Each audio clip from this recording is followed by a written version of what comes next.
મહત્વના સમાચાર અમદાવાદની 7th ડે સ્કૂલના વધુ એક કારનામાનો ખુલાસો થયો છે તો 2023માં સ્કાઉટ તાલીમ માટે આવેલા વિદ્યાર્થીને મિશનરી કામોમાં લગાવાયાનો ઘટસ્ફોટ થયો છે અને 7th ડે સ્કૂલ ધર્માંતરણના કાર્યોમાં આગળ હોવાની વાતનો પણ દાવો થઈ રહ્યો છે। એસજીવીપીના વિદ્યાર્થીનું બ્રેન વોશ કરી આદિવાસી વિસ્તારમાં મોકલી દેવાયો હતો અને પોલીસે 9 મહિના શોધખોળ કરતા વિદ્યાર્થી મિશનરી કાર્યો કરતો જોવા મળ્યો હતો અને તાલીમ માટે આવેલા વિદ્યાર્થીનું બ્રેન વોશ કરી તેને ધર્માંતરણના કાર્યોમાં લગાવ્યાનો દાવો થઈ રહ્યો છે। તો આ ઉપરાંત જે તે સમયે સ્કૂલ મેનેજમેન્ટે મામલો દબાવી દીધો હતો અને નયન સંતાણી હત્યા કેસની તપાસમાં સ્કૂલના બદ ઇરાદા પરથી પડદો ઉંચક્યો છે।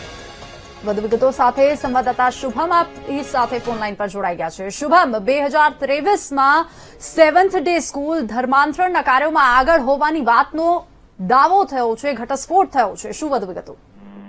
ચોક્કસ વિની, આજે 7th ડે સ્કૂલમાં વિદ્યાર્થીની હત્યા થવાની ઘટના બની ત્યારબાદ 7th ડે સ્કૂલ છે તે એક બાદ એક વિવાદોમાં આવી રહી છે ત્યારે પોલીસ તપાસ છે તે હાલ ચાલી રહી છે કારણ કે શાળાના પ્રિન્સિપાલ અને શાળા સામે ફરિયાદ છે તે થઈ છે અને ક્રાઇમ બ્રાન્ચ દ્વારા તપાસ છે તે કરવામાં આવી રહી છે।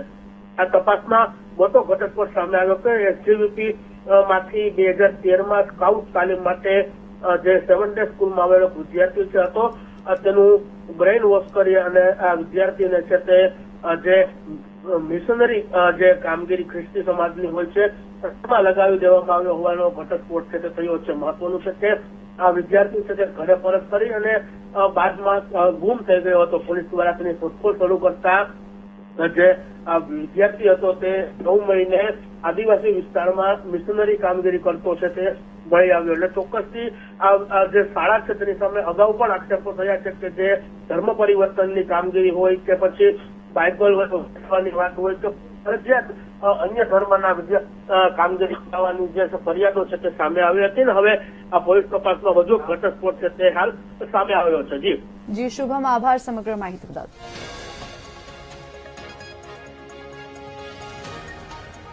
આ તરફ અમદાવાદની 7th ડે સ્કૂલમાં વિદ્યાર્થીની હત્યા કેસમાં મોટો ખુલાસો થયો છે। મહત્વના સમાચાર સામે આવી રહ્યા છે। પ્રાથમિક અહેવાલમાં 7th ડે સ્કૂલની ગંભીર બેદરકારી સામે આવી છે।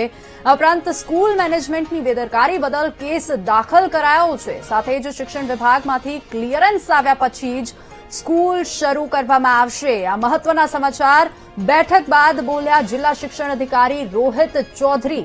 વર્તમાન સ્થિતિને જોતા સ્કૂલ શરૂ કરવી યોગ્ય નથી। ડીઈઓએ આ નિવેદન આપ્યું છે। શિક્ષણ ન બગડે તે માટે ઓનલાઈન ક્લાસીસ શરૂ કરવામાં આવી છે। આ ઉપરાંત કેટલાય વાલીઓ એડમિશન પરત લેવા માંગ કરી રહ્યા છે। સાથે જ તેઓએ જણાવ્યું કે આસપાસની સ્કૂલમાં પ્રોવિઝનલ એડમિશનની પ્રક્રિયા શરૂ કરાઈ છે। અન્ય સ્કૂલમાં જવું હશે તો ફી પરત આપવામાં આવશે। આ પણ જાણવામાં મળ્યું છે। તો પ્રથમ દિવસે 25 વાલીઓએ એડમિશન પરત લેવા પૂછપરછ કરી હતી। પગની ખોખરાની 7th ડે સ્કૂલમાં જે ઘટના બની એ દુઃખદ ઘટનાને ધ્યાને લઈ અમદાવાદ શહેરના સંચાલકો ખૂબ જાણીતા અને અનુભવી એવા 60 સંચાલકને અહીંયા બોલાવવામાં આવ્યા છે।